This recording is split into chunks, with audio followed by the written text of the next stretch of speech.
ஆந்திர நாட்டில் ஒரு அரசர் இருந்தார். அந்த அரசர்கிட்ட ஒரு அமைச்சர் இருந்தார். அந்த அமைச்சர் பேர் ராயண பாஸ்கர். அவர் ஒரு பெரிய அறிவாளி.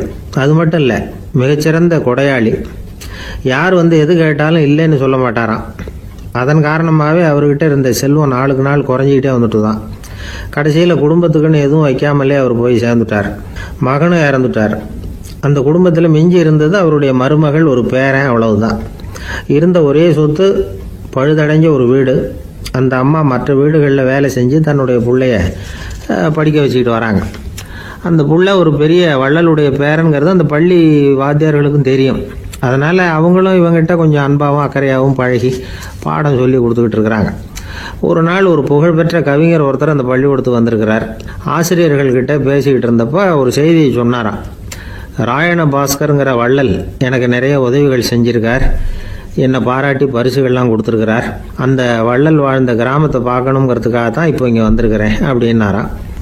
ஆசிரியர் உடனே இந்த பையனை கூப்பிட்டு, இதை பாருங்க, இவன் யார் தெரியுமா, நீங்கள் குறிப்பிடுகிற அந்த வள்ளலின் பேரன் அப்படின்னு அறிமுகப்படுத்தினாராம். கவிஞரின் கண்களில் ஆனந்த கண்ணீர். அந்த பரவச நிலையிலேயே அந்த வள்ளலை பற்றி கவி பாட ஆரம்பிச்சுட்டாராம். இந்த சின்ன பையன் அதை கேட்டிருக்கிறான். உடனே என்ன பண்ணான் தெரியுமோ, தன் கையில் அணிஞ்சிருந்த ஒரு பொன் வளையலை கழட்டி அந்த கவிஞருக்கு பரிசாக கொடுத்துட்டானாம். எல்லாருக்கும் ஆச்சரியம். தாத்தா இருக்கும் நிலையில் கொடுத்தார், பேரன் இல்லாத நிலையிலையும் கொடுக்குறான். பையனை எல்லாரும் பாராட்டினாங்களாம். இருந்தாலும் அவனுக்குள்ள ஒரு பயம் எதுவும் ஆரம்பமாச்சு. பள்ளிக்கூடம் விட்டு வீட்டுக்கு வரும்பொழுது அந்த பயம் இன்னும் அதிகமாயிட்டுது. அம்மா என்ன சொல்லுவாங்களோ தெரியலையே, ஏதோ திடீர்னு தோணிச்சு வளையல கட்டி கொடுக்கணும்னு கொடுத்துட்டோம். குடும்பம் இருக்கிற நிலையில இப்படி நான் செஞ்சது தப்பா, வீட்டு செலவுக்கே அம்மா எவ்வளவு கஷ்டப்படுறாங்க, வீட்டுக்கு போனதும் என்ன நடக்குமோ தெரியலையே அப்படின்னு நினச்சி பயந்துக்கிட்டே அவன் வீட்டுக்குள்ளே அடி எடுத்து வைக்கிறான். அம்மா கூப்பிட்டு சாப்பாடு போட்டாங்க. அவங்க கண்ணில் படக்கூடாதுங்கிறதுக்காக ஒரு கையை பின்னாடி மறைச்சிக்கிட்டே இருந்தான். அம்மா இதை கவனிச்சிட்டாங்க. ஏய், உன் கையை ஏன் அப்படி வச்சிருக்கிற, உன் கைக்கு என்னாச்சு, ஏதாவது அடிபட்டு போச்சா அப்படின்னு கேட்டுக்கிட்டே கையை எடுத்து பார்க்குறாங்க. வளையல காணலை. வளையல் எங்கே அப்படின்னு கேட்குறாங்க. இவன் தயங்கிக்கிட்டே நடந்ததை சொல்கிறான். அதை கேட்டதும் அந்த அம்மாவோட முகம் கோபத்தால் சவுந்து போச்சான். முட்டாளே, என்ன காரியம் பண்ண அப்படின்னு கன்னத்தில் அரைஞ்சிட்டாங்களாம். அம்மா, என்னை அடிக்காத, ஏதோ தெரியாமல் தப்பு பண்ணிட்டேன் அப்படின்ட்டு இருக்கான். மகனே, வளையல கொடுத்ததுக்காக நான் உன்னை அடிக்கலை, அப்படிங்க பின்ன எதுக்கு அடித்தேன்னு கேட்டிருக்கான். உன் பாட்டனார் ஒரு பெரிய வள்ளல், அவர் எதையும் பாதி வேலையாக செய்யறதில்ல, அவருடைய பேரை நீ அரைகுறை வேலை செஞ்சுட்டு வந்திருக்கிற அப்படின்னாங்களாம். என்னம்மா சொல்கிறேன் இருக்கான். நீ ஒரே ஒரு வளையலை மட்டும்தானே கழட்டி கொடுத்துருக்குற, கொடுக்கறதா இருந்தால் ரெண்டையும் சேர்த்துல கொடுத்துருக்கணும், அதுதானே உங்கள் தாத்தாவுக்கு பெருமை அப்படின்னாங்களாம். அம்மா, தெரியாமல் இப்படி செஞ்சுட்டேன், உங்ககிட்டையும் அரை வாங்கிட்டேன் அப்படி இப்படின்னு அவன் சொல்லியிருக்கிறான்.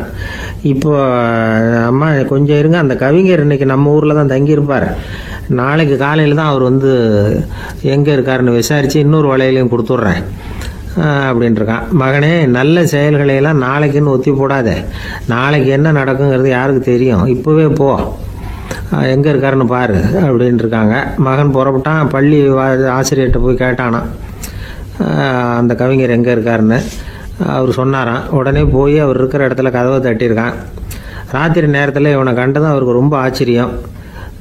இவன் இன்னொரு கை வளையலையும் எடுத்து நீட்டியிருக்கான். அவர் திகைச்சு போய் நிற்கிறார். அவரால் என்ன பண்ணுறதுன்னே தெரியல. ஆனந்த கண்ணீர். இது பெரியவர்கள் கூற கேட்ட ஒரு வரலாறு. இன்னைக்கு இப்படிப்பட்டவங்களை பார்க்க முடியுமா? வறுமை வள்ளல் தன்மையை ஒன்று செய்து விடாதுங்கிறதுக்கு இது ஒரு உதாரணம். ஒருத்தன் இன்னொருத்தனை பார்த்து கேட்டானா, எங்கள் தாத்தா உங்கள் தாத்தாவுக்கு 100 ரூபா கடன் கொடுத்துருக்கிறார், அதை எப்போ திருப்பி கொடுக்க போகிறேன்னு. கவலைப்படாத, எங்கள் பேரன் அதை உங்கள் பேரன்ட்ட திருப்பி கொடுத்துருவான் அப்படின்னு நானா அவன்.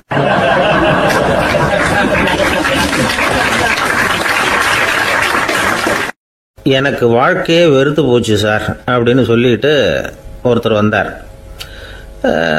கொஞ்ச நேரம் பேசினதுக்கு அப்புறம் அவர் அப்படி சொல்லியிருந்தா அதில் ஒரு அர்த்தம் இருந்திருக்கும். வர்றதுக்கு முன்னாடியே வாழ்க்கை வெறுத்து போச்சுன்னு சொல்லிட்டு வர்றார். என்ன சார் விஷயம்னு விசாரித்தோம். எங்கள் வீட்டில் தினம் 3 வேளையும் ஒரே மாதிரி சாப்பாடு சார், வித்தியாசமே கிடையாது. இப்படியே 3 மாதமாக சாப்பிட்டுக்கிட்டு இருக்கிறேன், அதை விட பட்டினி கிடந்து செத்துடலாம்னு தோணுது அப்படின்னார். ஒரு பெரியவர் சொன்ன தத்துவத்தை சொல்கிறதுக்கு ஆள் கிடைக்காம தவிச்சுக்கிட்டு இருந்தோம். இப்போ ஒருத்தர் கிடைச்சிட்டார், விட்டுலாமா? உடனே அவரை உட்கார வச்சு சொல்ல ஆரம்பிச்சிட்டோம். அதாவது நாம் அனுபவிக்கிற உணர்வுகளில் களிப்பு, மகிழ்வு, ஆனந்தம், இது 3க்கும் ஒன்றுக்கு ஒன்று வித்தியாசம் உண்டு. மேம்போக்காக பார்க்கறதுக்கு இது 3 ஒன்று மாதிரி தோணும். ஆனால் அது அப்படி இல்லை. களிப்புங்கிறது உடம்பை பொறுத்தது, மகிழ்வுங்கிறது மனசை பொறுத்தது, ஆனந்தம்ங்கிறது ஆன்மாவை பொறுத்தது. இப்படி இந்த 3 வகையான அந்த சுவைப்புகளின் தன்மையும் வேற வேற. இப்போ முதல்ல களிப்புங்கிறத எடுத்துக்குவோம். நம்ம புலன்களுக்கு களிப்பை தரக்கூடிய பொருள்களுக்கு சில விசேஷ குணம் உண்டு. அது எப்படின்னா, சீக்கிரமே சலிப்பை உண்டு பண்ணும். ஒருத்தர் அந்த பொருளை எடுத்துக்கிட்டா அது இன்னொருத்தருக்கு குறைஞ்சிரும். உணவு, உடை இதெல்லாம் களிப்பை தரக்கூடிய பொருள்கள். இப்போ உதாரணத்துக்கு, ஒரு சாப்பாட்டு மேசையில் ஒரு பாத்திரத்தில் 10 இட்லி இருக்குது. அதில் ஒரு 2 இட்லியை நம்ம தட்டில் எடுத்து வச்சு சாப்பிட்றோம். நாம் சாப்பிட்ட அந்த இட்லி நிச்சயமாக எதிரில் உட்காந்துருக்கிறவருக்கு இல்லை, அவருக்கு உபயோகப்படாது. நாம் சாப்பிட்ட அதே இட்லியை அவரும் சாப்பிட முடியாது, அவர் வேற தான் எடுத்து வச்சுக்கணும். அது மாதிரி நாம் ஒரு சட்டையை எடுத்து போட்டுக்கிறோம், அதே சட்டையை அதே நேரத்தில் இன்னொருத்தர் போட்டுக்க முடியாது. புலன்களுக்கு களிப்பை தரக்கூடிய இது மாதிரி பொருள்கள்லாம் முதல் தடவை நமக்கு கொடுக்குற களிப்பை 2வது தடவையும் கொடுக்காது. 3வது தடவை இன்னும் குறையும், கடைசியில் வெறுப்பாக மாறிடும். ஒவ்வொன்றா இட்லியை தொடர்ந்து சாப்பிட்றோம்னு வச்சுக்கோங்க, முதல் இட்லி தரக்கூடிய சுவையை 30வது இட்லி தராது. முதல் தடவை புது சட்டையை போட்டுக்கிறப்போ நமக்கு இருக்கிற களிப்பு அதே சட்டையை 100வது தடவையாக போட்டுக்கிறோம்னு வைங்க, அப்போ இருக்குமா? இருக்காது. இதுதான் களிப்பு. அதாவது சீக்கிரமே சலிப்பை தரக்கூடியது. ஒருத்தர் எடுத்துக்கிட்டால் இன்னொருத்தருக்கு குறைஞ்சி போகக்கூடியது. ஆனால் மகிழ்ச்சிங்கிறது அப்படி இல்லை. ஒருத்தர் அனுபவிக்கிறதுனால இன்னொருத்தருக்கு குறைஞ்சி போகாது. இப்போ காலையில் சூரியன் உதயம் ஆகிறத பார்த்து சந்தோஷப்படுறோம், அதையே இன்னொருத்தரும் பார்த்து சந்தோஷப்படலாம். ஒரு நல்ல சங்கீதத்தை கேட்குறோம், ஒரு அழகான ஓவியத்தை ரசிக்கிறோம், நீங்கள் ரசிக்கிற அதே நேரத்தில் இன்னொருத்தரும் அதை ரசிக்கலாம். அதனால் அது குறைஞ்சி போகிறதில்ல. இது மகிழ்வு. ஆனால் ஒன்று, ஒரே பாடலை திரும்ப திரும்ப கேட்டுக்கிட்டு இருந்தால் கடைசியில் அலுப்பு தட்டும். அதாவது மகிழ்வுங்கிறது எப்படின்னா, மற்றவங்களோட பகிர்ந்து கொள்றதுனால குறையாது. ஆனால் ஒரே பொருள் மீண்டும் மீண்டும் அனுபவிப்பை தர்றப்போ முதல்ல மகிழ்வு அதிகரித்து அதுக்கப்புறம் அது மங்கி மறைஞ்சு போயிடும். இதுதான் அந்த மகிழ்வுங்கிறதுக்கு இலக்கணம். சரி, இப்போ 3வதாக சுகம் தரக்கூடிய ஆனந்தம்ங்கிறது எப்படின்னா, இது நமக்கு உள்ளே இருந்து சுரக்கிறது. மனசு சலனங்கள்லேருந்து விடுபடுறப்போ இந்த ஆனந்தம் நமக்கு கிடைக்கும். இது நிலையான சுகம், ஆத்ம சுகம். களிப்பிலிருந்து மகிழ்வுக்கும், மகிழ்விலிருந்து ஆனந்தத்துக்கும் செல்றது தான் மனிதன் நடத்த வேண்டிய முக்கியமான பயணம். இவ்வளவு விஷயத்தையும் கேட்டுட்டு இந்த காலத்து பையன் ஒருத்தன் வந்தான். சார், இப்போ நீங்கள் ஒரு சாப்பாட்டு மேசையில் ஒரு 10 இட்லி வைக்கிறீங்க, என்ன உட்கார வைங்க, எதிரில் இன்னொருத்தனை உட்கார வைங்க, நான் களிப்பு மகிழ்வுலாம் தாண்டி நேரடியாக ஆனந்தத்துக்கு பயணம் பண்ணி காட்டுறேன் அப்படின்னா. ஒன்றும் புரியல அவன் சொன்னது. அது எப்படி, என்ன பண்ணுவ நீ அப்படின்னு சொல்லி கேட்டோம் ஆச்சரியமா. 2 இட்லி சாப்பிட்டா தானே சார் களிப்பு, நான் 10 இட்லியும் மொத்தமாக சாப்பிட்ருவேன், அடுத்தவனுக்கு எதுவும் கிடைக்காது, அவனுக்கு கிடைக்காதபடி நாமே சாப்பிட்டுறோம்ல, அதுதானே நமக்கு ஆனந்தம் அப்படின்னு அதுக்கு ஒரு விளக்கம் சொல்கிறான்.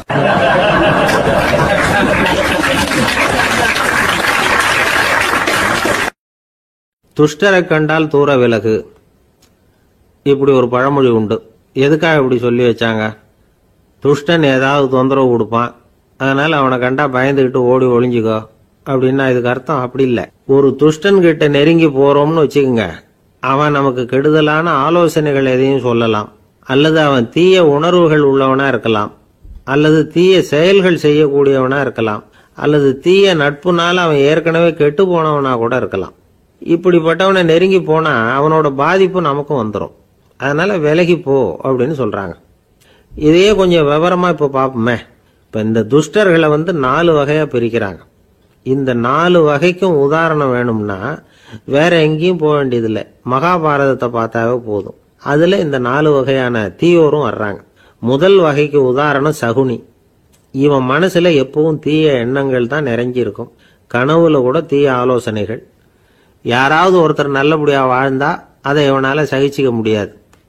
இப்படிப்பட்டவனோட நெருங்கிய தொடர்பு துரியோதனனுக்கு கிடைச்சது. துரியோதனன் எப்படின்னா, அவன் ஏற்கனவே தீய காரியங்கள் செய்யறதுக்கு தயங்காதவன். அப்படிப்பட்டவனுக்கு தீய போதனைகள் செய்யறதுக்கு சகுனி உதவுனா. இந்த 2 பேரோட சகவாசம் இன்னொருத்தனுக்கு கிடைச்சது. அவன் யாருன்னா துச்சாதனன். அவன் தீய நடத்தை உள்ளவன். இந்த 3 பேரும் ஒண்ணு சேர்ந்தா என்னத்துக்கு ஆகும்? உலகமே கெட்டு போடும்ல. இந்த 3 துஷ்டர்களோட நல்லவன் ஒருத்தன் வந்து சேர்ந்தான். அவன் தான் கர்ணன். கர்ணன் இயல்பாவே உத்தம குணம் உள்ளவன்.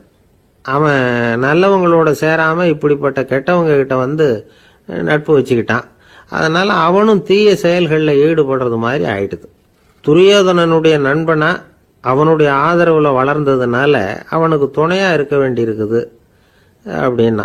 நட்பு உரிமையினால உதவி புரிய வேண்டியது சரிதான், அது தப்புன்னு சொல்ல முடியாது. இருந்தாலும் தீய செயல்களுக்கு உதவி செய்யறது சரியில்லை.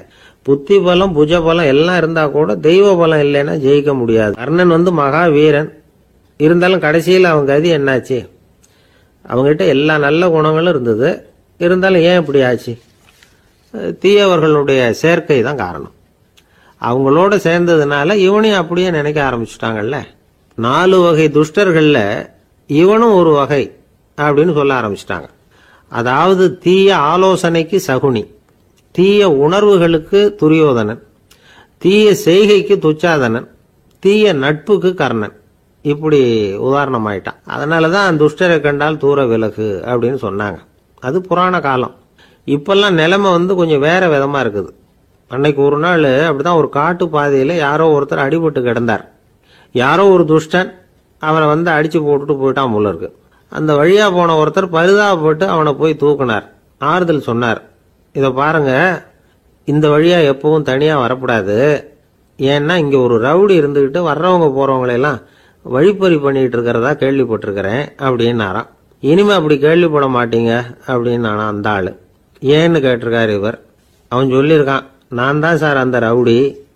இந்த வழியா போனவங்க கிட்ட தகராறு பண்ணேன். அவங்க தான் என்ன இப்படி அடிச்சு போட்டு என்கிட்ட இருந்த பணத்தை எல்லாம் புடுங்கிட்டு போட்டாங்க சார். காலம் ரொம்ப கெட்டு போச்சு அப்படின்னு நானா ரொம்ப பரிதாபமா.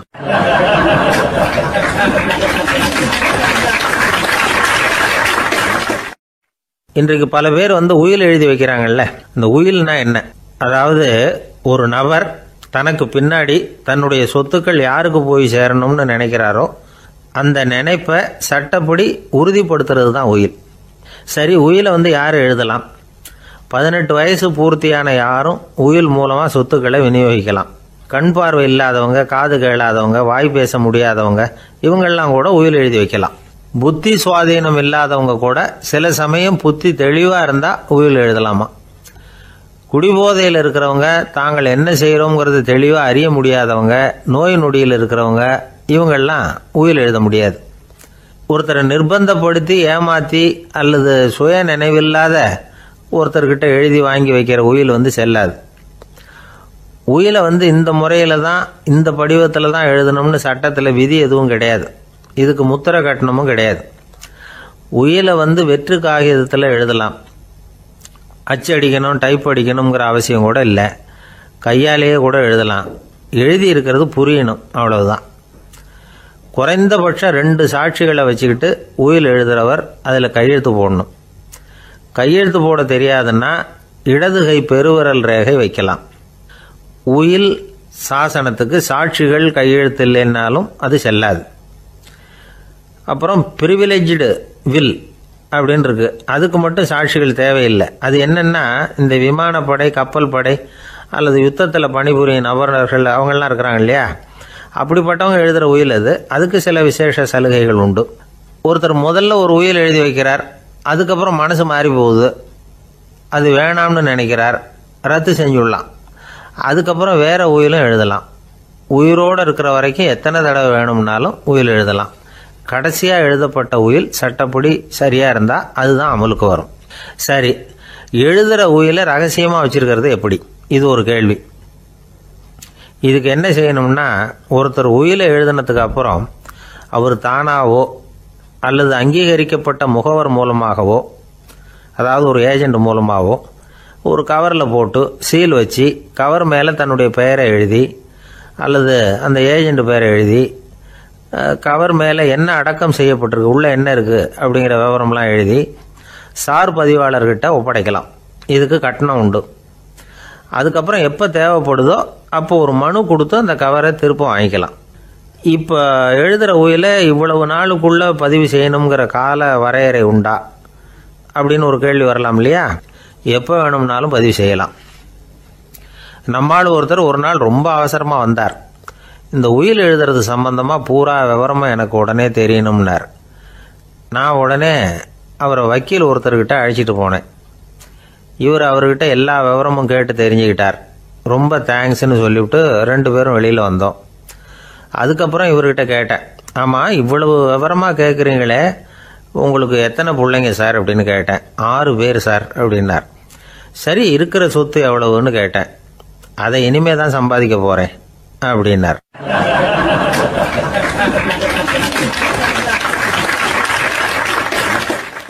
ஒரு ஊரில் ஒரு மன்னர் இருந்தார். அழகான அரண்மனையில் அவர் இருந்தார். அந்த அரண்மனையை விட அழகாக ஒரு மாளிகையை அந்த ஊர்லேயே வேற ஒருத்தன் கட்டியிருந்தான். அப்படி கட்டி முடிச்சதில் அவனுக்கு ரொம்ப பெருமை. எத்தனையோ செல்வந்தர்கள்லாம் வந்து பார்த்துட்டு, இந்த மாளிகையை விலைக்கு கொடுத்துட்றியா, எவ்வளவு விலை சொன்னாலும் சரி நாங்கள் வாங்கிக்கிறதுக்கு தயாராக இருக்கோம் அப்படின்னு சொல்லி கேட்டு பார்த்துட்டாங்க. நான் இதை விற்கிறதுக்கு தயாராக இல்லை அப்படின்னு சொல்லிவிட்டான். அவ்வளவு சிறப்பாக கலை அம்சத்தோடு அதை கட்டி முடிச்சிருக்கிறான். அதுவே ஒரு பெரிய அரண்மனை மாதிரி இருந்ததுன்னா பார்த்துங்களேன். சுற்றிலும் அழகான பூந்தோட்டம். ஒரு நாள் அவன் எங்கேயோ வெளியூர் போயிட்டு திரும்பி வந்துகிட்டு இருக்கிறான். அப்போது அந்த மாளிகை தீப்பெட்டி எரிஞ்சிக்கிட்டு இருக்கு. பதறி போட்டான். விலைக்கு கேட்டவங்க யாராவது இதை செஞ்சுருக்கணும், இல்லைன்னா மன்னரே செய்த சதியோ என்னவோ, இப்படிலாம் அவனுக்கு சந்தேகம். ஒரு மூலையில் உட்காந்து அழ ஆரம்பிச்சிட்டான். அந்த சமயத்தில் அவனுடைய மகன் அங்கே ஓடி வந்தான். அப்பா அழாதீங்க, இதை நான் நேற்று ராத்திரியே நம்ம ஊர் மன்னருக்கு விற்றுட்டேன். இதை கட்டி முடிக்க நமக்கு எவ்வளவு செலவாச்சோ அதை போல் 3 மடங்கு விலைக்கு விற்றுட்டேன். கவலைப்படாதீங்க, இதை விட அழகான மாளிகையை நாம் புதுசாக கட்டிக்கலாம்னா. இதை கேட்டதும் அழுதுகிட்டு இருந்தவன் அழுகையை நிறுத்தினான், சிரிக்க ஆரம்பிச்சிட்டான்.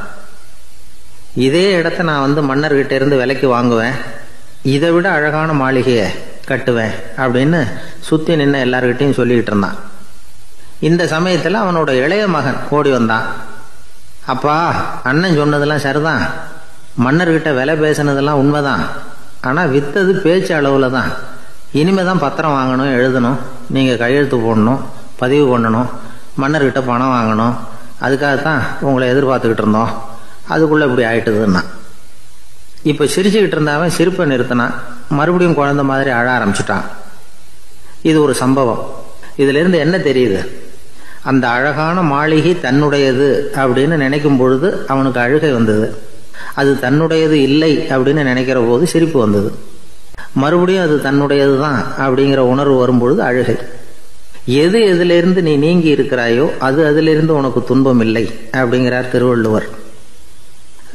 இந்த உடம்பு என்னுடையதில்லை அப்படிங்கிற உணர்வு வந்துட்டா அது ஒரு பெரிய நிலை. அந்த நிலை வரணும். எல்லாத்தையும் பயன்படுத்திக்கலாம், ஆனால் பற்றில் விழுந்துடக்கூடாது. உலகத்தில் இருங்கள், ஆனால் உலகத்தவராக இருக்காதீர்கள். உலகிற்குள் இருங்கள், உலகம் உங்களுக்குள் வந்துவிட அனுமதிக்காதீர்கள். விலகி இருங்கள், விழித்திருங்கள், மௌனமாய் பார்த்திருங்கள் அப்படிங்கிறது சான்றோர் கருத்து. செய்ய வேண்டிய கடமையிலிருந்து விலகி இருக்கிறவர்கள் நம்ம கிட்ட நிறைய பேர் உண்டு. அப்படிப்பட்ட ஒருத்தர் டாக்டர் கிட்ட போனார். டாக்டர், நான் ஒரு கவர்மெண்ட் ஆஃபீஸில் வேலை பார்க்குறேன், எனக்கு ஒரே அசதியாக இருக்குது, என்னை சோதிச்சு பாருங்க, ஆலோசனை சொல்லுங்க ஏதாவதுன்னார். டாக்டர் அவரை பரிசோதனை பண்ணி பார்த்துட்டு சொன்னார், இதை பாரு, உனக்கு இப்போ தேவைப்படுறது முழு ஓய்வு. நீ எவ்வளவு சீக்கிரமா ஆபீஸுக்கு போறியோ அவ்வளவுக்கு உனக்கு நல்லது அப்படின்னாராம்.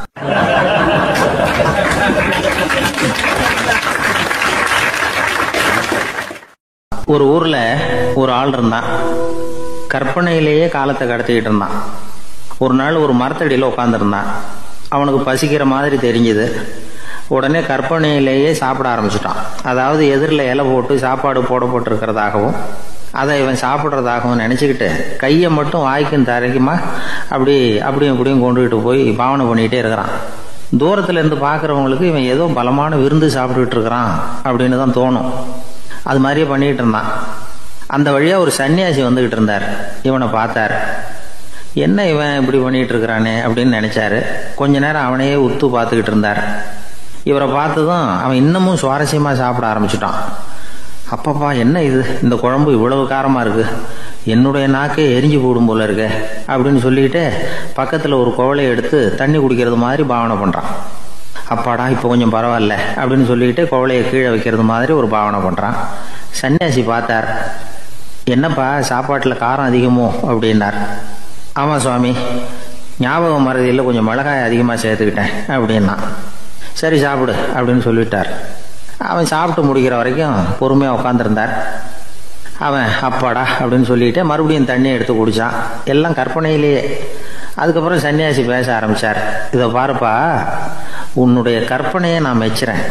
இருந்தாலும் உன் சாப்பாட்டில் ஒரு இனிப்பையும் வச்சிருக்கலாமே, ஏன் மிளகாயை அளவுக்கு அதிகமாக போட்டுவிட்டு அவஸ்தைப்படுறேன் அப்படின்னார்.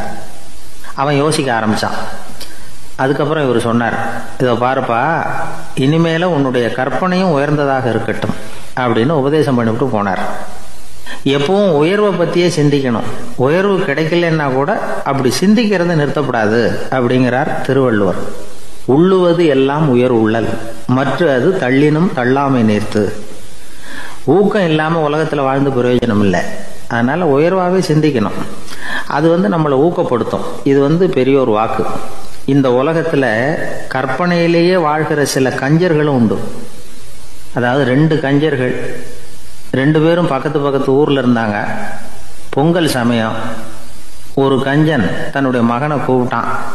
இதை பாருப்பா, பக்கத்து ஊரில் என்னுடைய நண்பன் ஒருத்தன் இருக்கிறான். அவனுக்கு பொங்கல் பரிசு ஏதாவது கொடுக்கணும்.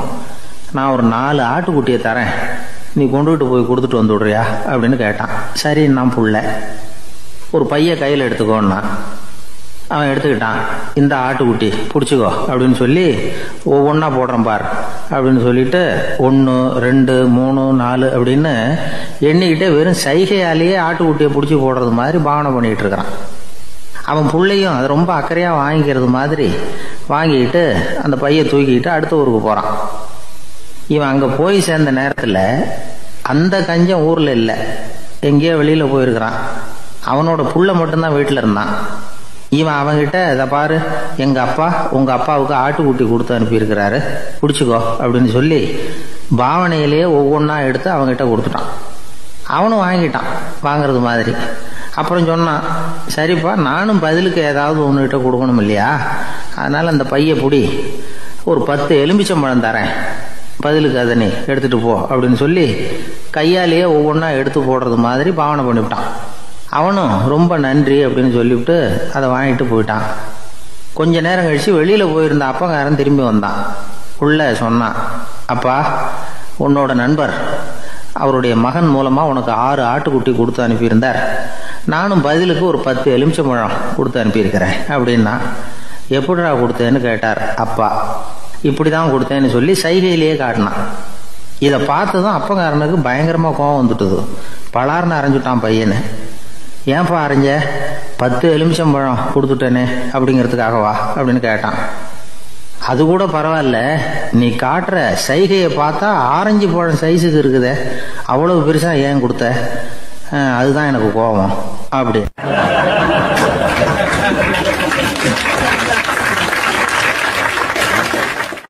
ஒரு நண்பர் யாருக்கோ ஃபோன் பண்ணிகிட்டு இருந்தார். அவர் பேசி முடித்ததும் நான் அவரை பார்த்து, இப்போ ஃபோன் பண்ணிங்களே, அந்த ஃபோன் நம்பர் என்ன அப்படின்னு கேட்டேன். அவர் தலையை சொரிஞ்சுக்கிட்டார், ஞாபகம் வரலன்னார். சரி சார், அதை விடுங்க, உங்கள் மனைவி பேர் என்ன அப்படின்னு கேட்டேன். மாலதின்னார். என்ன சார் இது வேடிக்கை, கொஞ்ச நேரத்துக்கு முன்னாடி பேசின ஃபோன் நம்பர் மறந்து போச்சு, எப்போ கல்யாணம் பண்ணிக்கிட்ட மனைவி பேர் மறக்கலை, அதை கரெக்டாக சொல்லிவிட்டீங்களே அப்படின்னு கேட்டேன். அவர் என்ன ஒரு மாதிரியாக பார்த்தார். அவர் அப்படி என்னை பார்த்ததில் ஒன்றும் தப்பு இல்லை, ஏன்னா நாம் எல்லாருமே அப்படித்தானே, ஒரு குறிப்பிட்ட காரியத்துக்காக தொலைபேசியில் ஒருத்தட்ட பேசுகிறோம், அதுக்கப்புறம் அந்த எண் நமக்கு அனாவசியம், அதனால் மறந்துடுறோம். இதுக்கு பேர் தான் தற்காலிக ஞாபகம். ஆனால் மனைவி பேரை மறந்துட முடியுமா?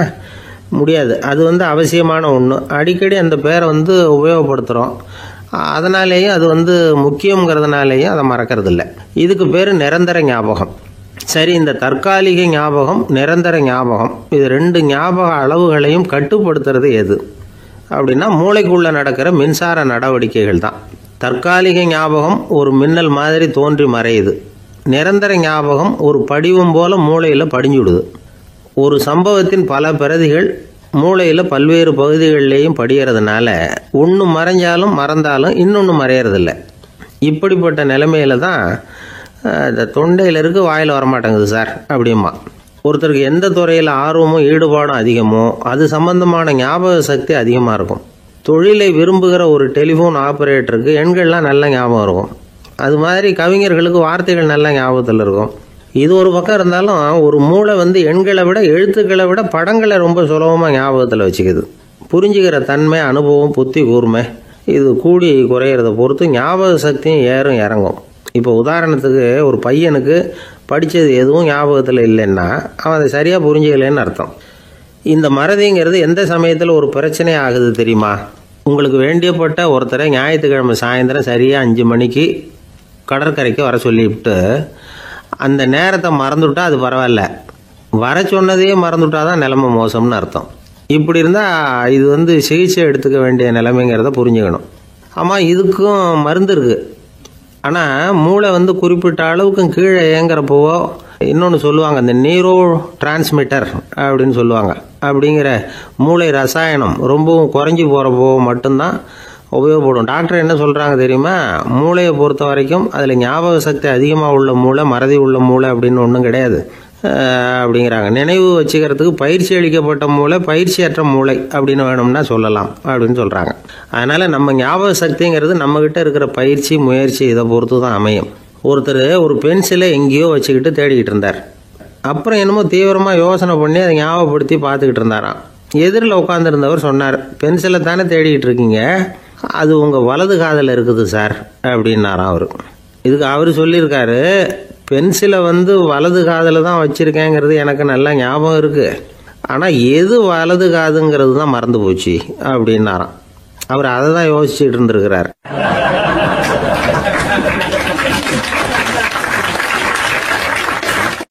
எனக்கு ஒரு உதவி செய்யணும் அப்படின்னு நம்மளை பார்த்து ஒருத்தர் கேட்குறாருன்னு வச்சுங்களேன், உடனே நாம் அவரை பார்த்து என்ன உதவின்னு கேட்போம்.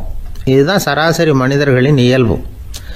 ஆனால் ஒருத்தர் எனக்கு ஒரு உதவி செய்யணும் அப்படின்னு கேட்ட உடனே என்ன உதவின்னு கூட கேட்காம சரி செய்கிறேன் அப்படின்னு ஒத்துக்கிறது இருக்கு பாருங்கள், அது கொஞ்சம் அபூர்வம்.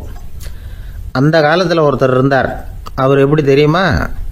உதவி கேட்குறவங்க நல்லவங்களா கெட்டவங்களா அப்படின்னு கூட பார்க்கல, தனக்கு நன்மையா தீமையா அப்படின்னு கூட பார்க்கல, உதவி செய்கிறேன்னு புறப்பட்டு விட்டார். அவர் யார் தெரியுமா? அவர் தான் நல சக்கரவர்த்தி. அவர் மாதிரி நாமும் உதவி கேட்குறவங்களுக்கு உடனே உதவி செய்கிறதுக்கு தயாராக இருக்கணும் அப்படின்னு சொன்னார் ஒரு ஆன்மீக பேச்சாளர். நல சரித்திரத்தை அவர் சொல்லிக்கிட்டு இருந்தார். இந்திரன், அக்னி, வருணன், யமன் இவங்க 4 பேரும் நலனை பார்த்து எங்களுக்கு நீ உதவி செய்யணும், எங்களுக்காக நீ தூது போகணும் அப்படின்னு கேட்குறாங்க. யாருக்கிட்ட தூது போகணும், என்ன காரியத்துக்காக போகணும் அப்படின்னு கேட்கணும்ல. நலன் அப்படி கேட்கவே இல்லை, உடனே சரின்னு ஒத்துக்கிறான். அதுக்கப்புறம் அவங்க விவரம் சொல்கிறாங்க, என்ன உதவி, யாருக்கிட்ட தூது போகணும் அப்படிங்கிற விவரத்தை சொல்கிறாங்க. நலனுக்கும் அப்புறம்தான் புரியுது, எந்த தமயந்தியை இவன் காதலிச்சானோ, எந்த தமயந்தின் சுயம்பரத்துக்காக இவன் போய்கிட்டு இருக்கிறானோ அந்த தமயந்தியை பார்த்து தங்களுக்காக அவகிட்ட வாதாடணும், பேசணும், தங்களில் ஒருத்தரை கல்யாணம் பண்ணிக்கும்படியாக கேட்கணும் அப்படின்னு அவங்க 4 பேரும் நலன்கிட்ட கேட்குறாங்க. இதை கேட்டதும் நலன் கொஞ்சம் கூட முகம் சுளிக்கலை, பதட்டப்படலை. நேராக தமயந்தி கிட்ட போகிறான். இந்திரன், அக்னி, வருணன், யமன் இவங்களோட சிறப்புகளை எடுத்து சொல்கிறான். இவங்களில் ஒருத்தரை கல்யாணம் பண்ணிக்கலாம் அப்படின்னு சொல்லி கேட்டுக்கிறான். ஆனால் இதுக்கு தமயந்தி சம்மதிக்கலை. சுயம்பரம் நடக்குது, அவள் நலனை தேர்ந்தெடுக்கிறாள். அந்த 4 பேரும் நலனுக்கு நிறைய வரங்கள்லாம் கொடுக்குறாங்க. அதுக்கப்புறம் இப்படி போகுது கதை. இதில் நாம் கவனிக்க வேண்டியது என்னென்னா, உதவின்னு கேட்ட உடனே என்ன உதவின்னு கேட்காம சரி செய்கிறேன்னு சொன்னான் பாருங்கள், அதை கொஞ்சம் சிந்திக்கணும். செய்கிறேன்னு ஒத்துக்கிட்டதுக்கு அப்புறம் அது என்ன உதவின்னு தெரிஞ்சும் முகம் சுளிக்காமல் அதை செஞ்சான் பாருங்க, அதையும் கொஞ்சம் சிந்திக்கணும். நம்மளும் ஒரு நண்பனை தேடி போனால் எனக்கு ஒரு உதவின்னா சரி சொல்லுன்னா, இப்போ உங்ககிட்ட 2 கார் இருந்தால் என்ன பண்ணுவேன்னா உடனே அதில் ஒன்று உங்ககிட்ட கொடுத்துருவேன்னா, அவன் உங்ககிட்ட 2 பங்களா இருந்தால் என்ன பண்ணுவேன்னா அதில் ஒன்று உங்ககிட்ட கொடுத்துருவேன்னா, உங்ககிட்ட 2 பேனா இருந்தால் என்ன பண்ணுவேன்னா அதில் ஒரு பேனாவை உங்ககிட்ட கொடுக்க மாட்டேன்னா அவன். ஏன்டா அப்படி சொல்கிறேன்னா, ஏன்னா இப்போ நிஜமாவே என்கிட்ட 2 பேனா இருக்குது, அதனால் அப்படி சொல்கிறேன் அப்படின்னு நானா அவன்.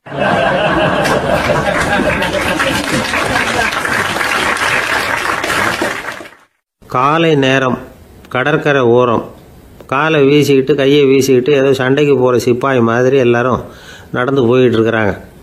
நடைப்பயிற்சி. அதில் நமக்கு தெரிஞ்ச ஒருத்தர் எதிரில் வந்தார் ரொம்ப வேகமாக. என்ன சார் வாக்கிங்க அப்படின்னு கேட்டோம்.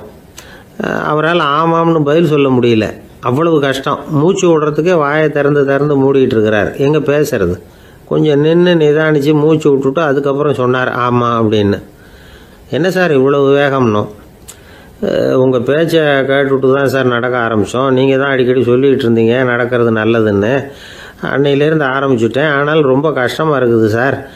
இப்போ பாருங்கள், உங்கள்கிட்ட சுலபமாக பேசக்கூட முடியல, மூச்சு வாங்குது, உடம்பு கூட வலிக்கிறது மாதிரி இருக்குது அப்படின்னு அவர் பாட்டுக்கு பேச ஆரம்பிச்சிட்டார். உங்களை யார் சார் இவ்வளவு வேகமாக நடக்க சொன்னது? வேகத்தை குறைங்க, மெதுவாக நடங்க அப்படின்னோம். நீங்கள் நடக்கிறதுனால என்னென்ன சௌகரியம்னு அன்னைக்கு சொன்னீங்களே தவிர சௌகரியமாக நடக்கிறது எப்படின்னு சொல்லலையே அப்படின்னார் அவர். இன்னமும் லேசாக மூச்சு வாங்கிக்கிட்டே சொன்னால் கூட இவர் சொல்கிறதுலேயே ஒரு நியாயம் இருக்குது. அதனால் இந்த நடைப்பயிற்சி பண்ணுறவங்க கவனிக்க வேண்டிய சில முக்கியமான குறிப்புகள் இருக்குது. அது என்னென்னங்கிறத அவங்க தெரிஞ்சுக்கணும். அது தெரிஞ்சு வச்சுக்கிறது நல்லது. இதெல்லாம் மருத்துவ நிபுணர்கள் சொல்கிற குறிப்புகள். அவங்க என்ன சொல்கிறாங்க தெரியுமா? உங்கள் வயசு 40க்கு மேலேயா? உங்கள் எடை இருக்க வேண்டியதை விட 10 கிலோ அதிகமாக இருக்குதா? நீங்கள் புகை பிடிக்கிறவரா? இதய நோய், இரத்த நாள நோய், உயர் இரத்த அழுத்தம் இப்படி ஏதாவது உங்களுக்கு உண்டா? அப்படின்னா நீங்கள் உங்கள் இஷ்டத்துக்கு வரிஞ்சு கட்டிக்கிட்டு நடைப்பயிற்சி பண்ண ஆரம்பிச்சிடாதீங்க. முதல்ல ஒரு மருத்துவ பரிசோதனை பண்ணிக்கோங்க, அதுதான் நல்லது அப்படின்னு அவங்க சொல்கிறாங்க. நடக்கிறப்போ, உடற்பயிற்சி செய்கிறப்போ மார்பு பகுதியில் அல்லது வேறு எங்கேயாவது தொடர்ந்து வலி இருந்ததுன்னா பயிற்சியை நிறுத்தி விட்டு டாக்டரை போய் பார்க்கணும். நடைப்பயிற்சி பண்ணுறப்போ உங்கள் சக்திக்கு தகுந்த மாதிரி மெதுவாக அதிக கஷ்டம் இல்லாமல் முன்னேறலாம். அங்கே என்ன போட்டியாக வைக்கிறாங்க? முந்திக்கிட்டு போய் என்ன பண்ண போகிறோம்? பரிசாக வாங்க போகிறோம். அதனால் நிதானம் அவசியம் அப்படிங்கிறது அவங்க ஆலோசனை. தொந்தரவு கொடுக்காத ஷூ, ட்ரெஸ்ஸு இதுகளை உபயோகப்படுத்துங்க. பாதத்தில் ஆடு தசை இருக்குல்ல, அங்கே ஏதாவது பிரச்சனை இருந்ததுன்னா டாக்டரை பாருங்கள். அந்த பாதத்தில் வலி வரும் அந்த இடத்துல. வெயில் காலமாக இருந்தால் தலைக்கு தொப்பி வச்சுக்கோங்க. பனியில் நடந்தாலும் அப்படி தான். தலையை பத்திரமா பார்த்துக்குங்க. நம்மக்கிட்ட ஏதோ கொஞ்சம் உருப்படியாக தெரியறது அது தானே. உடற்பயிற்சிக்கு முன்னாடி பின்னாடி பயிற்சி செய்கிறப்போ நிறைய தண்ணி குடிக்கலாமா. முதல் 1 மாதத்துக்கு கொஞ்சம் தளர்த்தியாக சாவகாசமாக நடக்கலாம். மணிக்கு 3 அல்லது 4 கிலோமீட்டர் வேகம்னு வச்சுங்களேன். அதுக்கப்புறம் வேகத்தை அதிகப்படுத்தலாம். மணிக்கு 6 அல்லது 8 கிலோமீட்டர் அளவுக்கு நடக்கலாம். நல்லா கையை வீசிக்கிட்டு நடக்கணும். மூச்சு விடுற எண்ணிக்கை அதிகரிக்கணும். இது மாதிரி ஒரு 30 நிமிஷம் நடக்கலாம். தனியாக நடந்து போகிறதுக்கு உங்களுக்கு என்னமோ மாதிரி இருக்குதா? கூட யாரையாவது சேர்த்துக்குங்க. ஒரு குரூப்பாக சேர்ந்து போகலாம். நடக்கிறதுங்கிறத ஒரு சந்தோஷமான சமாச்சாரமாக ஆக்கிக்கணும். தினம் இப்படி நடக்க வேண்டி இருக்குதே அப்படின்னு புலம்பிக்கிட்டே போகக்கூடாது. சில பேர் நடக்கிறப்போ கடந்த காலத்தை அசை போட்டுக்கிட்டே போவாங்க. சில பேர் வருங்காலத்தை அசை போட்டுக்கிட்டே போவாங்க. சில பேர் முக்கியமான திட்டம்லாம் இப்படி நடக்கிறப்போ தான் தீர்மானம் பண்ணுவாங்க. நடக்கிறதுனால மன இறுக்கம் குறையுது, பரபரப்பு குறையுது, மன ஆற்றல் பெருகுது, தன்னம்பிக்கை வளருது, முதுமை தள்ளி போகுது, செயல்திறன் அதிகரிக்குது. இதை தவிர உடம்புக்கும் பல விதமான சௌகரியங்கள் ஏற்படுது. அதனால் இது வரைக்கும் நடக்க ஆரம்பிக்காதவங்க இனிமேல் இந்த குறிப்புகளை கவனத்தில் வச்சுக்கிட்டு நடக்க ஆரம்பிச்சுடலாம். சார்லஸ் லேம்ப் அப்படின்னு ஆங்கில இலக்கிய மேதை ஒருத்தர். அவர் ஒரு தரம் உடம்பு சரியில்லைன்னு டாக்டர்கிட்ட போனாராம். டாக்டர் அவரை பார்த்துட்டு, நீங்கள் தினமும் காலையில் வெறும் வயத்தில் நடக்கணும் அப்படின்னாராம். வெறும் வயத்தில் நடக்கிறதுக்கு நான் தயார், ஆனால் வயிறு கிடைக்கணுமே சார். யார் வயத்து மேலே நடக்கிறது டாக்டர் அப்படின்னு கேட்டாராம் இவர்.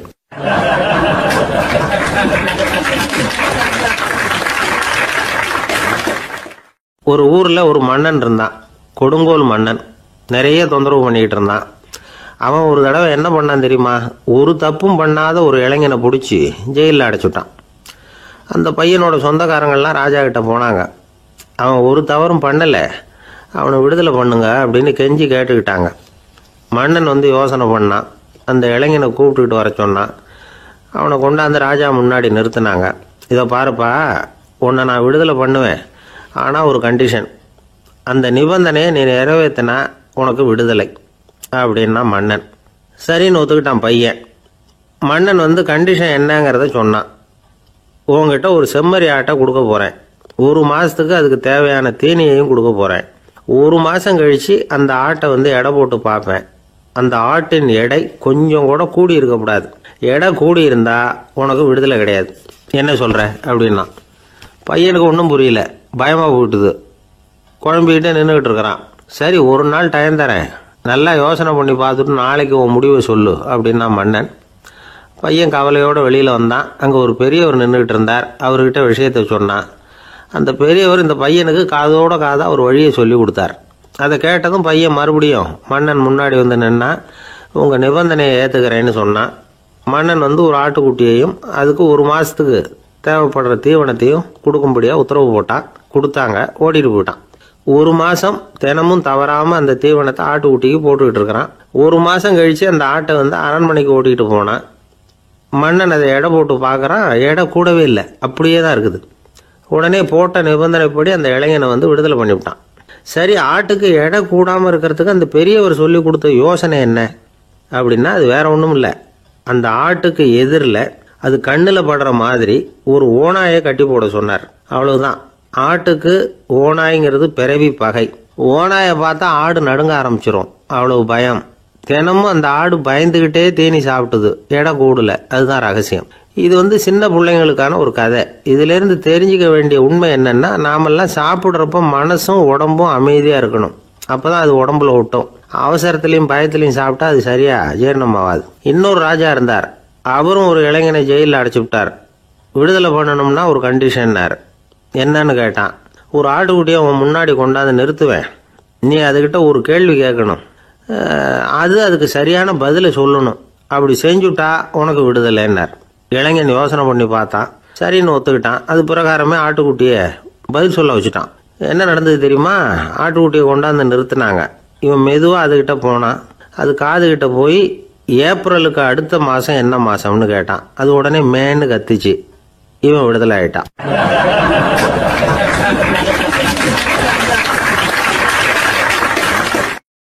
ஒரு அப்பாவுக்கு 2 பிள்ளைங்க. மூத்தவன் ரொம்ப அடக்கம். அப்பா எது சொன்னாலும் கேட்பான். பெரியவங்களுக்கு கீழ்ப்படிஞ்சு நடப்பான். இளையவன் அப்படி இல்லை, தான் நினைச்சதை தான் சொல்லுவான், செய்வான். அடுத்தவங்க சொல்றதை கேட்க மாட்டான், அடங்கி நடக்க மாட்டான். இந்த 2 பேரில் யாரை உங்களுக்கு பிடிக்கும்? பெரியவனை தான் பிடிக்கும். ஏன்னா அவன் தான் சொல்கிற பேச்சை கேட்குறவன் அப்படின்னு சொல்லுவீங்க. ஆனால் ஒரு ஞானி என்ன சொல்கிறார் தெரியுமா? ஒரு குழந்தை அதன் அறிவுக்காக மதிக்கப்பட வேண்டுமே தவிர அதனுடைய கீழ்ப்படியும் தன்மைக்காக அல்ல அப்படிங்கிறார். நம்ம குழந்தைகளை சுயமாக சிந்திக்கிறதுக்கு நாம் விடுறதில்ல. மற்றவங்களை பார்த்து காப்பி அடிக்கிறதுக்கு தான் நாம் அவங்களுக்கு கற்றுக் கொடுக்குறோம். புகழ்பெற்ற மனிதர்கள் சிலருடைய பேரை சொல்லி நீயும் அவர் மாதிரி ஆகணும், இவர் மாதிரி ஆகணும் அப்படின்னு சொல்லிகிட்டே இருக்கிறோம். குழந்தைகள் தங்களுடைய தனித்தன்மையை வளர்த்துக்கிறதுக்கு நாம் தடையாக இருக்கிறோம். ஒரு குழந்தைகிட்ட அனாவசியமாக நம்பிக்கையை வளர்த்துடக்கூடாது. எந்த கோட்பாட்டையும் திணிக்கக்கூடாது. நாம் ஏற்கனவே அர்த்தமில்லாத கருத்துக்களையும் கொள்கைகளையும் மனசில் போட்டு நிரப்பி வச்சிருக்கிறோம். இந்த உலகத்துக்கு புதுசாக சேர்ந்திருக்கிற ஒரு குழந்தையின் தூய்மையான மனசில் நம்ம கருத்துக்களை அறிமுகம் செய்ய அல்லது திணிக்கிறதுக்கு நமக்கு எந்த அதிகாரமும் கிடையாது. ஒரு குழந்தைய நீ இந்த மதத்தை சேர்ந்தவன் அப்படின்னு பிறந்ததுமே ஒரு முத்திரை குத்தி விடுறோம். இது அதோட சுதந்திரத்தை ஆரம்பத்திலேயே கிள்ளி எறிகிறது மாதிரி தான். நீங்கள் ஒரு மதத்தின் வழிமுறைகளை கடைபிடிச்சிக்கிட்டு வர்றீங்க, அந்த வழியில் போய்கிட்டு இருக்கிறீங்க, சரி, அதனால் போகிறீங்க. அதுக்காக உங்கள் குழந்தையையும் அதே வழியில் தான் வரணும் அப்படின்னு கட்டாயப்படுத்துறதுக்கு உங்களுக்கு என்ன உரிமை இருக்குது? அந்த குழந்தை சுயமாக சிந்திச்சு ஒரு முடிவுக்கு வரட்டுமே, அதுக்கு நீங்கள் ஏன் தடையாக இருக்கிறீங்க? நமக்கு உண்மையிலேயே நம்ம குழந்தை மேலே அன்பு இருந்தால் இது மாதிரி திணிப்பு வேலைகளை செய்யக்கூடாது. திணிப்பு வேலைகளிலிருந்து குழந்தைகளை காப்பாற்றினா போதும். அதுதான் ரொம்ப முக்கியம். அடுத்த தலைமுறை அற்புதமான தலைமுறையாக உருவாகும். நாம தான் சாதி மத சங்கடங்களில் மாட்டிக்கிட்டு தவிக்கிறோம். அவங்களாவது சாதி மத வேறுபாடு இல்லாத சமுதாயத்தை பார்க்கட்டுமே, அந்த சௌகரியங்களை அனுபவிக்கட்டுமே. அதுக்கு நாம் என்ன செய்யணும்னா ஒன்றும் செய்யாமல் இருந்தால் போதும். ஒரு குழந்தைகிட்ட நம்ம கருத்தை திணிக்கும் பொழுது என்ன ஆகுது தெரியுமா? அது அவனை அவங்கிட்ட இருந்தே அப்புறப்படுத்தி விடுது. அவனுடைய தனித்தன்மையை அழிச்சுடுது. அவனை ஒரு எல்லைக்குள்ளே திணிச்சுடுது. இதெல்லாம் அன்புங்கிற பேரால் பெற்றோர்கள் செய்கிற தப்பு. இதெல்லாம் கேட்டுக்கிட்டு இந்த காலத்தில் அப்பா ஒருத்தர் சொன்னார், நான் கருத்துக்களை எல்லாம் என் பையன்கிட்ட திணிக்கிறது இல்லைங்க, ஆனால் அதிகமாக சாப்பிட சொல்லி கட்டாயப்படுத்துவேன் அப்படின்னார். உங்கள் வீட்டு சமையல் அவ்வளவு நல்லா இருக்குமான்னு கேட்டாங்க. நல்லா இருந்தால் நான் ஏன் அவனை சாப்பிட சொல்லி கட்டாயப்படுத்த போகிறேன் அப்படின்னார்.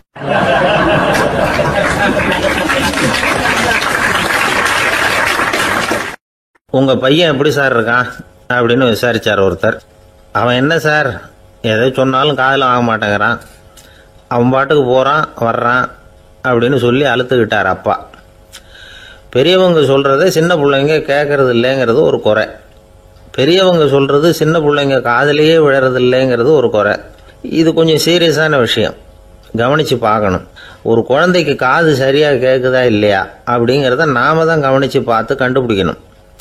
அதுவாக நம்மக்கிட்ட தவழ்ந்து வந்து அப்பா எனக்கு காது கேட்கல, அழைச்சிட்டு போங்க டாக்டர்கிட்ட அப்படின்னுலாம் சொல்லிகிட்டு இருக்காது.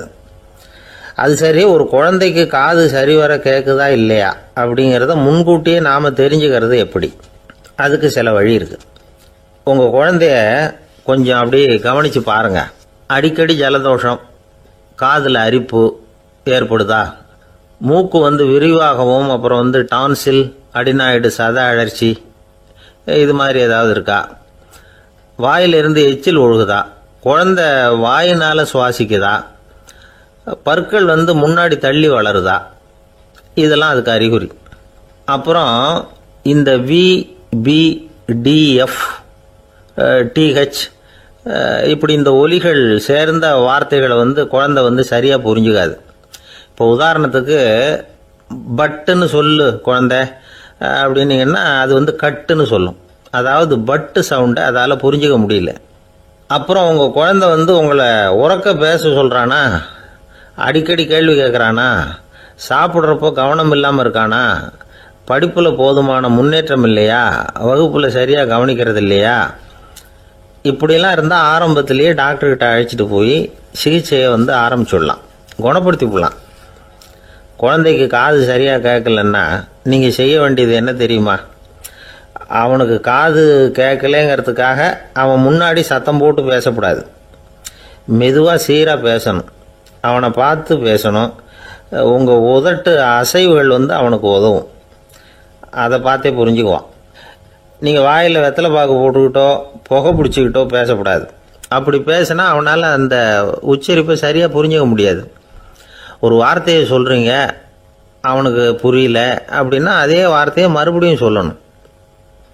அவனுக்கு நீங்கள் முதல்ல சொன்ன வார்த்தை புரியலேன்னு நினச்சிக்கிட்டு மறுபடியும் திருப்பி சொல்கிறப்போ அதே அர்த்தம் வரக்கூடிய வேறு வார்த்தையை சொல்லக்கூடாது. இப்படிலாம் நடந்துக்கிட்டா அவனுக்கு மன திடத்தை ஏற்படுத்த முடியும். இல்லைன்னா அவனுக்கு தாழ்வு மனப்பான்மை வந்துடும். குழந்தைக்கு காது கோளாறுன்னா ஆரம்பத்திலேயே டாக்டர்கிட்ட அழைச்சிட்டு போனால் போதும், குணப்படுத்தி விடலாம். அப்புறம் பார்த்துக்கலாமே அப்படின்னு அலட்சியமாக இருந்துட்டாதான் கஷ்டம். சில பேர் கோபத்தில் சின்ன பிள்ளைங்க காதை பிடிச்சி திருகிறது உண்டு. இது ரொம்ப தப்பு. காது கையோடு வந்துட்டா என்ன பண்ணுறது? ஒரு வேடிக்கை கதை, அது கதை தான், நிஜமாக நடந்ததில்லை, அது மாதிரி நடக்கவும் நடக்காது. ஒரு வேடிக்கைக்காக சொல்லப்படுற கதை.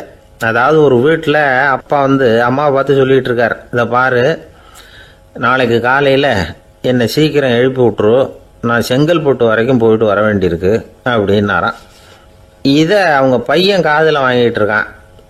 அப்பாவுக்கு சிரமம் வேண்டாமே அப்படின்னு நினச்சி அவனே காலையில் யாருக்கும் தெரியாமல் எழுந்திரிச்சு புறப்பட்டு செங்கல்பட்டுக்கு போட்டான். சாயந்தரமாக திரும்பி வந்தான். அப்பா பையனை காணாமல் அலமோதிக்கிட்டு இருக்கிறார். சாயந்தரமாக பையனை பார்த்ததும் எங்கடா போயிட்டு வந்தேன்னு கேட்டார் கோவமா. செங்கல்பட்டுக்கு போயிட்டு வந்தேப்பா, நீ வேணா அலைய வேண்டாமேன்னு அப்படின்னா. எதுக்கடா போனேன்னு அதட்டினார்.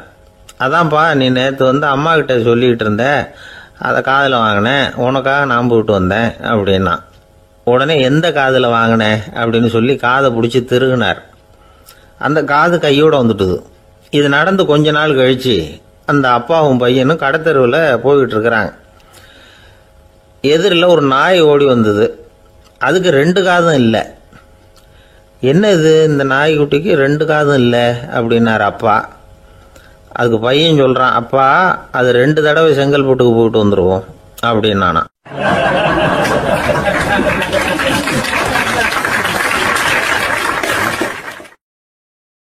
பிரிட்டிஷ் ஆட்சி நடந்துகிட்டு இருந்த காலம் 1920களின் கடைசி.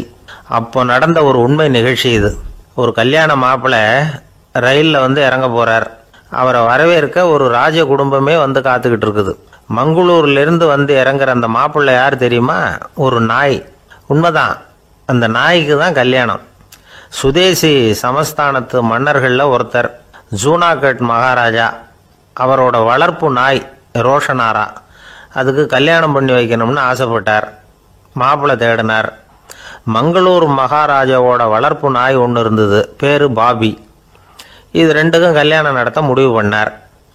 திருமணத்துக்கு வேண்டிய எல்லா ஏற்பாடுகளையும் பண்ணுங்க அப்படின்னு உத்தரவு போட்டார். ஆயிரக்கணக்கான அழைப்புதழ்கள், பல சமஸ்தான மன்னர்கள், ஜமீன்தார்கள், பிரிட்டிஷ் அதிகாரிகள், பெரிய பணக்காரங்க, இப்படி நிறைய பேருக்கு அழைப்புதழ்கள் அனுப்பி வச்சாங்க. பத்திரிகையை பார்த்தவங்கெல்லாம் திகைச்சு போயிட்டாங்களாம். இருந்தாலும் என்ன பண்ணுறது, ராஜாவே அழைக்கிறார், போகாமல் இருக்க முடியுமா? அந்த சமயத்தில் நாட்டின் கவர்னர் ஜெனரலாக இருந்தவர் வந்து இர்வின் பிரபு. அவருக்கும் ஒரு பத்திரிகை போயிருக்குது. வாங்கி பார்த்ததும் அவருக்கு பயங்கர எரிச்சல். உடனே குப்பை தொட்டியில் போட்டுவிட்டாராம். மாட்சிமை தங்கிய பிரிட்டன் சக்கரவர்த்தியின் பிரதிநிதியான தன்னை கேவலம் ஒரு நாயின் திருமணத்துக்காக அழைக்கிறதா அப்படின்னு அவருக்கு ஆத்திரம். இருந்தாலும் கல்யாணம் பிரமாதமாக நடந்துதான். கல்யாணத்தன்னைக்கு பொண்ணுக்கு ஸ்பெஷல் குளியல், தண்ணீருக்கு பதிலாக வாசனை திரவியங்கள், பன்னீர், குளிச்சதுக்கு அப்புறம் அலங்காரம், வைர மாலை, முத்து மாலை, ஏகப்பட்ட அலங்காரம். மாப்பிள்ளையை அழைக்கிறதுக்கு ரயில்வே ஸ்டேஷனில் ராஜ குடும்பமே காத்துக்கிட்டு இருக்குது. அவங்களோட வளர்ப்பு நாய்கள் 250. அத்தனை நாய்களுக்கும் பட்டு துணி போத்தி இருக்குது. முத்து வடங்கள் அணிவிச்சிருக்கிறாங்க. எல்லாம் ராஜ நாய்கள். அதுகளையும் வீதியில் நடக்க விடலையாம். அதுகளை சுமந்துக்கிட்டு போக அலங்கரிக்கப்பட்ட யானைகள் காத்துக்கிட்டு இருக்குதான். மாப்பிள்ளைக்கு வரவேற்பு எப்படி தெரியுமா? அது நடந்து வர்ற பாதை பூரா ரத்தன கம்பளம் விரிச்சிருக்குது. 2 பக்கமும் ராஜாங்க அதிகாரிகள் கைகட்டி நிற்கிறாங்க. அரசு படை வீரர்கள் அணிவகுப்பு மரியாதை செலுத்துகிறாங்க. அந்த நாய் ராஜ மரியாதையோடு நடந்து வருது. நகையெல்லாம் போட்டுக்கிட்டு வருது. திருமண மண்டபத்துக்கு வந்து சேருது. அங்கே கல்யாணம் அமோகமாக நடக்குது. இந்த திருமணத்தை முன்னிட்டு அந்த ஜூனாகட் சமஸ்தானத்துக்கு 3 நாள் விடுமுறை வேறு. கல்யாணத்துக்கு வந்திருந்தவங்களுக்கெல்லாம் ஏக தடபுடலாக விருந்து, நாட்டியம் எல்லாம் பிரமாதமாக நடந்துதான். இந்த கல்யாணத்தில் கலந்துக்க வந்திருந்த மற்ற சமஸ்தானத்து மன்னர்கள், தீவான்கள், அரச குடும்பத்தினர், இப்படி அவங்க 700 பேராம். அவங்க வந்து போகிறதுக்காக விசேஷ ரயில்கள்லாம் வேற விட்டுருக்காங்க. கல்யாணம் முடிஞ்சதும் அந்த நாய் தம்பதிகளோட பெரிய பெரிய மன்னர்கள்லாம் ஒன்றா உட்காந்து சாப்பிட்டாங்களாம். ஏர் கண்டிஷன் அறையில் அந்த தம்பதிகள் கொஞ்ச காலம் வாழ்ந்துருக்கிறாங்க. கொஞ்ச நாளில் மாப்பிள்ளைக்கு மரியாதை குறைய ஆரம்பிச்சுட்டுது. வெளியில் துரத்தி விட்டாங்களாம். அந்த பெண் நாய் மட்டும் ராஜ போகங்களை அனுபவித்து வந்துதான். இந்த கல்யாணத்தை பார்த்துட்டு தொடர்ந்து மற்ற சமஸ்தானத்து மன்னர்களும் நாய் திருமணங்கள் நடத்த ஆரம்பிச்சுட்டாங்களாம். இது உண்மையில் நடந்திருக்குது. இப்படி அது இருக்கட்டும். இப்போ நம்ம கதைக்கு வருவோம். ஒரு ராஜாவுக்கு ரொம்ப நாள் கழித்து ஒரு குழந்தை பிறந்துதான். அரண்மனை ஜோசியரை கூப்பிட்டுருக்கார் ராஜா. ஜோசியரே, என் மகன் வருங்காலத்தில் சிறந்த வாழ் வீரனாக வரணும்னு ஆசைப்படுறேன். வருவானாங்கிறத கொஞ்சம் பார்த்து சொல்லுங்களேன் அப்படின்னாராம். ஜோசியர் சொன்னார், மன்னா, உங்கள் புள்ள வாழ் வீரனாக வர்றது கஷ்டம். ஆனால் அவரும் உங்களை மாதிரியே நாய்க்குட்டிகள் பேரில் பிரியமாக இருப்பார். அதுகளுக்கு கல்யாணமும் பண்ணி வைப்பார் அப்படின்னாராம். அது எப்படி கண்டுபிடிச்சிங்க அப்படின்னு கேட்டிருக்கார் ராஜா. அரசே, உங்கள் பிள்ளைக்கு வாழ் மேலே உள்ள பிரியத்தை காட்டிலும் நாய் மேலே உள்ள பிரியம் அதிகம்ங்கிறதுக்கான அறிகுறி இப்போவே தெரியுது. நல்லா கவனித்து பாருங்க. அவர் வாழ்னு கத்துறாரு அப்படின்னாரு. கவனித்து பார்த்துட்டு அப்படி எனக்கு காதில் விழலையே அப்படின்னாராம் மன்னர். அதனால தான் சொன்னேன், அவர் கத்துறது வாழ்னு கத்தலை, வள்ளுன்னு கத்திக்கிட்டு இருக்கார். அதனால தான் அப்படி சொன்னேன் அப்படின்னாராம் அரண்மனை ஜோசியர்.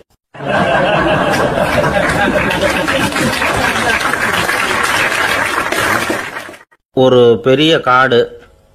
அந்த காட்டுக்கு மத்தியில் ஒரு ஆசிரமம்.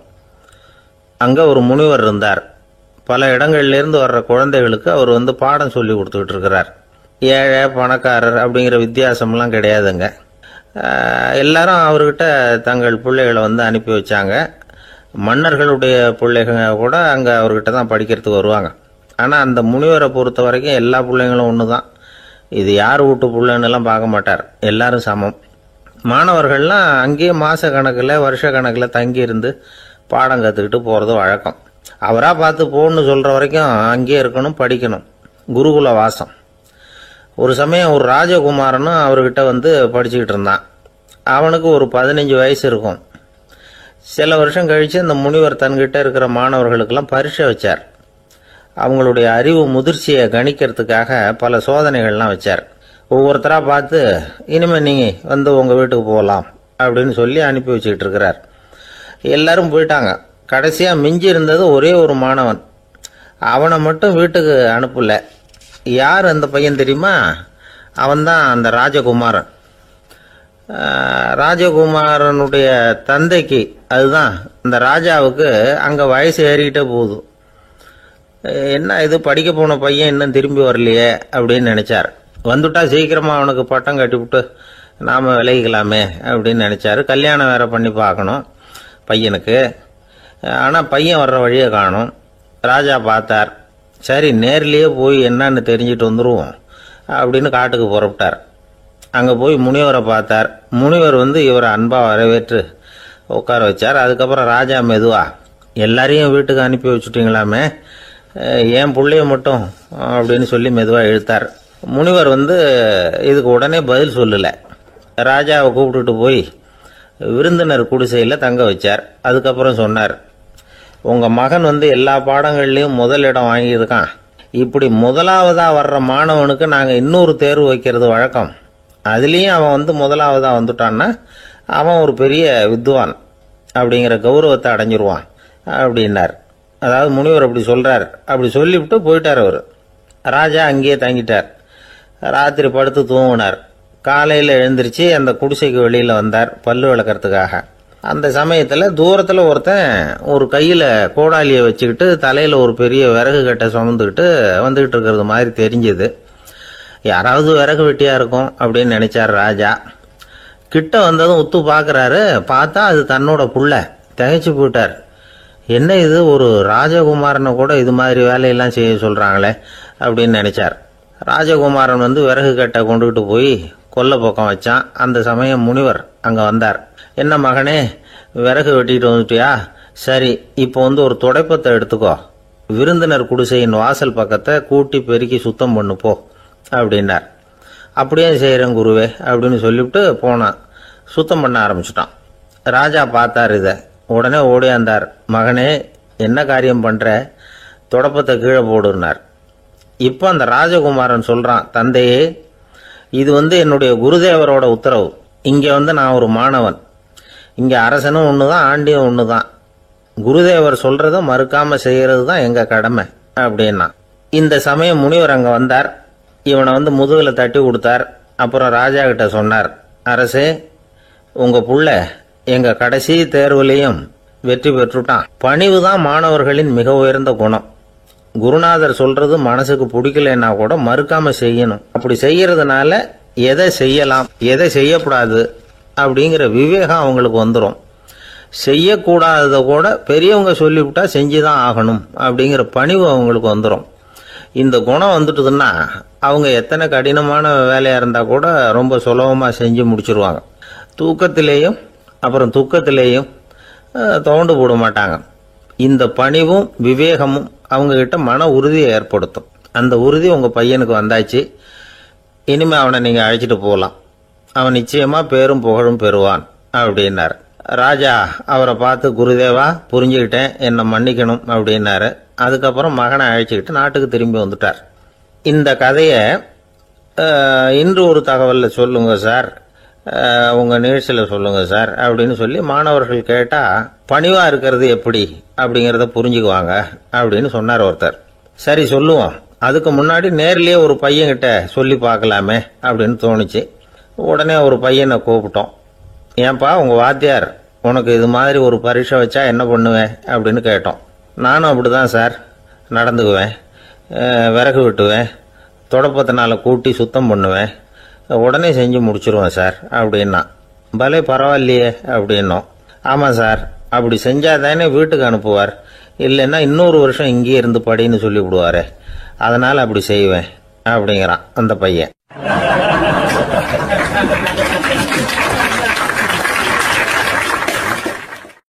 ஒரே ஒரு ஊர், அந்த ஊருக்கு பேரு கொடையாளிப்பட்டி. அந்த பேருக்கு தகுந்த மாதிரி தான் அந்த ஊர் மக்களும். யார் வந்து என்ன கேட்டாலும் இல்லைன்னு சொல்லாமல் கொடுப்பாங்க. கொடையாளிகள் நிறைந்த ஊர். இனாமா மட்டும் இல்லை, கடனாகவும் பணம் கொடுப்பாங்க. யாருக்காவது அவசரமாக பணம் தேவைப்பட்டதுன்னு வச்சுக்கோங்க, அந்த ஊருக்கு போய் வாங்கிக்கலாம். பத்திரம் தேவையில்லை, சாட்சி தேவையில்லை, ஜாமீன் தேவையில்லை, எந்த உத்தரவாதமும் கேட்காம பணம் கொடுத்துருவாங்க. நம்மால் ஒருத்தனுக்கு பணம் தேவைப்பட்டது. சொந்த பந்தமெல்லாம் கேட்டு பார்த்தா யாரும் கொடுக்குற வழியாக தெரியல. எல்லாரும் அவங்கவுங்க சௌரியத்தை பார்க்குறவங்க, அடுத்தவங்க சௌரியத்தை பற்றி கவலைப்படாதவங்க. இவன் எல்லாரையும் கேட்டு பார்த்துட்டு சோர்ந்து போய் உக்காந்துட்டான். அந்த நேரம் தான் கொடையாளிப்பட்டியை பற்றி கேள்விப்பட்டான். அப்படி ஒரு ஊர் இருக்கிறது தெரிஞ்சதும் அந்த ஊருக்கு வழி கேட்டுக்கிட்டு ஒரு நாள் புறப்பட்டு போனான். வயல்காட்டு வழியாக போக வேண்டியிருந்தது. மெதுவாக நடந்து ஊர் எல்லைக்கு வந்துட்டான். 2 பக்கமும் விவசாய வேலைகள் மும்முரமாக நடந்துக்கிட்டு இருக்குது. ஏர் உழுதுகிட்டு இருக்கிறாங்க. அப்போ அங்கே ஒரு ஆளை பாம்பு கடிச்சுட்டுது. பக்கத்தில் வேலை செஞ்சுக்கிட்டு இருந்தவங்க ஓடி வந்தாங்க. அவசரமாக செய்ய வேண்டிய முதல் உதவியெல்லாம் செஞ்சு பார்த்தாங்க. பலன் இல்லை. அந்த ஆள் செத்து போட்டான். அவன் செத்து விட்டான்னு தெரிஞ்சதும் அவனை தூக்கி வரப்பு மேலே போட்டுட்டு எல்லாரும் அவங்கவுங்க வேலையை கவனிக்க ஆரம்பிச்சிட்டாங்க. அங்கே ஒரு ஆள் இவனை பார்த்து சொன்னான், ஐயா, நீங்கள் போகிற வழியில் இவன் சொந்தக்காரன் இவனுக்கு சோறு கொண்டுகிட்டு வருவான். இவன் இங்கே செத்துட்டான்னு அவங்ககிட்ட சொல்லிவிடுங்க அப்படின்னா. இவனுக்கு ரொம்ப ஆச்சரியம். என்னடா இது, பாம்பு கடிச்சுட்டுதுன்னதும் பதறி அடிச்சுக்கிட்டு ஓடி வந்தாங்க, செத்துட்டான்னதும் பேசாமல் தூக்கி போட்டுட்டு போயிட்டாங்க அப்படின்னு நினச்சிக்கிட்டே நடந்து போகிறான். எதிரில் சோறு கொண்டுக்கிட்டு ஒரு ஆள் வந்தான். இவன் விவரத்தை சொன்னான். அங்கே அவங்க சொந்தக்காரன் பாம்பு கடிச்சு செத்து போட்டான் அப்படின்னா. அவன் கொஞ்ச நேரம் அமைதியாக நின்னான். அதுக்கப்புறமா அங்கேயே வரப்பில் உட்காந்து கொண்டுகிட்டு வந்த சோத்தை தானே சாப்பிட்டு முடித்தான். பேசாமல் எழுந்திரிச்சு திரும்பி போயிட்டான். கொஞ்சம் கூட பதறல, அழலை. இப்படியும் ஒரு ஊரா அப்படின்னு நினச்சி ஆச்சரியப்பட்டுக்கிட்டே இவன் ஊருக்குள்ளே போனான். ஒரு பெரிய மனுஷனை பார்த்து பணம் கேட்டான். அவரும் இவனோட பேரையும் ஊரையும் மட்டும் விசாரிச்சுக்கிட்டு தேவையான பணத்தை கொடுத்துட்டார். பணத்தை வாங்கிட்ட பிறகு தன்னுடைய மனசை அரிச்சுக்கிட்டு இருந்த அந்த விஷயத்தை பற்றி கேட்டான். ஐயா, வழியில் ஒருத்தன் செத்துட்டான், அவனை அப்படியே தூக்கி வரப்பில் போட்டுட்டு எல்லாரும் வயல்வெளி வேலைகளை பார்த்துக்கிட்டு இருக்கிறாங்களே அப்படின்னா. இதுக்கு அந்த பெரியவர் சொன்னார், ஆமாம், அப்படி தான் செய்வோம். வேலை முடிஞ்சு வீட்டுக்கு திரும்புகிறப்போ அவனை தூக்கிட்டு வந்து அடக்கம் பண்ணிடுவோம் அப்படின்னார். ரொம்ப ஆச்சரியமாக இருக்கே அப்படின்னா. ஏன் உங்கள் ஊரில் யாராவது செத்துட்டா என்ன பண்ணுவீங்க அப்படின்னு கேட்டார். என்ன இப்படி கேட்குறீங்க, எங்கள் ஊரில் எல்லாம் பணத்தை தூக்க விட மாட்டாங்க, ஒப்பாரி வைப்பாங்க, கட்டி புரண்டு அழுது புலம்பி தீர்த்துருவாங்க அப்படின்னா. இவன் பெரியவர் பார்த்தார். அவங்ககிட்ட கொடுத்த பணத்தை லபக்குன்னு பறிச்சுக்கிட்டார். திருப்பி வாங்கிட்டார். இவன் பதறி போய் நிற்கிறான். அவர் சொன்னார், பணத்தையே விட மாட்டேன்னு கட்டுப்பிடிச்சி அழுதா நான் கொடுத்த பணத்தை மட்டும் எப்படி திருப்பி கொடுக்க போகிறேன், போயிட்டு வா அப்படின்னு விரட்டி விட்டாராம். இந்த கதையை நண்பர் ஒருத்தர் சொன்னார். கதை வேடிக்கையாக தெரிஞ்சால் கூட இதில் கருத்து உண்டு. பணம் பிணம் இது ரெண்டையுமே விடுறதுக்கு அவ்வளவு சுலபமாக மனம் வர்றதில்லை. இந்த 2 விஷயங்கள்லேயும் அறிவார்ந்த செயல்பாடு தேவை. ஒரு பேருந்து மரத்தில் மோதி விட்டது. எல்லாரும் அடிபட்டு முனைகிட்டு கிடக்கிறாங்க. டிரைவர், கண்டக்டர் இவங்களுக்கும் அடி. அவங்களும் ஒரு பக்கம் கிடக்கிறாங்க. ஒரு மூலையில் கிடக்கிற ஒருத்தன் மெதுவாக முக்கி முனகி கண்டக்டர்னு சத்தம் போடுறான். கண்டக்டர் மெதுவாக நகர்ந்து